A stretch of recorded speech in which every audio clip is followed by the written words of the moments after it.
बुलढाण्यात आरटीओ प्रशासनाने शालेय वाहतूक करणाऱ्या वाहनांवर केलेल्या दंडात्मक कारवाईमुळे मोठा वाद निर्माण झाला आहे। सेंट जोसेफ शाळेच्या एका कंत्राटदाराने केलेल्या तक्रारीवरून आज 1 जुलै रोजी आरटीओ ने ही धडक कारवाई केली।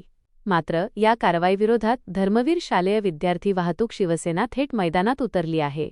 युवासेना नेते मृत्युंजय गायकवाड आणि जिल्हाप्रमुख राजेश मुंगळे यांनी आज जिल्हाधिकाऱ्यांना निवेदन देऊन ही कारवाई तातडीने शिथिल करण्याची आणि जप्त केलेल्या गाड्या सोडण्याची मागणी केली आहे।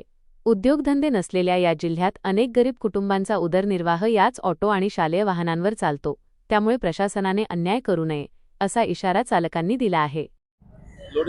आज या ठिकाणी बुलढाणा जिल्ह्यातील सर्व वाहतूक सेना, शालेय वाहतूक सेना या ठिकाणी हतबल होऊन प्रशासनासमोर आज निवेदन देण्यासाठी आलेली आहे। आज बुलढाणा जिल्हा आरटीओने सर्व ऑटो वाहन चालकावर कडक कारवाई केली। बेशिस्तरित्या कुठलीही माहिती न देता प्रत्येक ऑटोला 10,000, 12,000, 15,000 रुपये असा फाईन केला आणि सर्व गाड्या आज आरटीओ प्रशासनाच्या कार्यालयात जमा केल्या। हा अन्याय आम्ही सहन करणार नाही।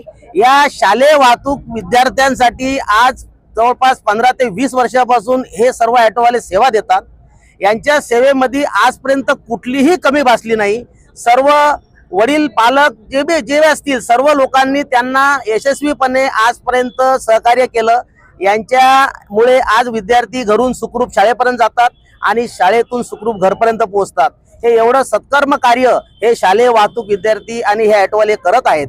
परंतु एका कंत्राटदाराच्या म्हणल्यानुसार, तो सोनोने नावाचा कंत्राटदार आहे, जो सेंट जोसेफ शाळेमध्ये शिक्षक म्हणून सुद्धा आहे आणि त्या सेंट जोसेफ शाळेची जी डीन महिला आहे त्यांची आणि सोनोनेची मिलीभगत या दोघांनी मिळून प्रशासनाला एक पत्र दिलं की या वाहनावर या जेवढे ऑटो वाहन आहेत त्यांच्यावर कारवाई करावी, कारण त्यांनी घेतलेले जे वाहन आहेत त्या वाहनांना चालण्यासाठी हे वाहन बंद करावे।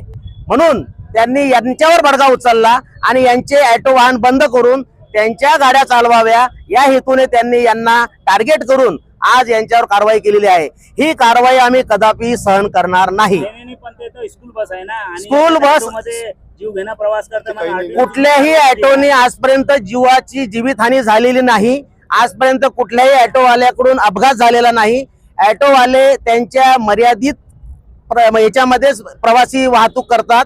शिवाय आजपर्यंत जेवढे पालक वर्ग आहे सर्वांनी लेखी स्वरूपात त्या शाळेला दिलेला आहे आणि एका सेंट जोसेफ शाळेच्या भरोशावर आरटीओनी त्यांना सर्व कारवायाची आज पुढाकार घेऊन कारवाया केलेल्या आहेत। या आम्हाला कदापि मान्य नाही।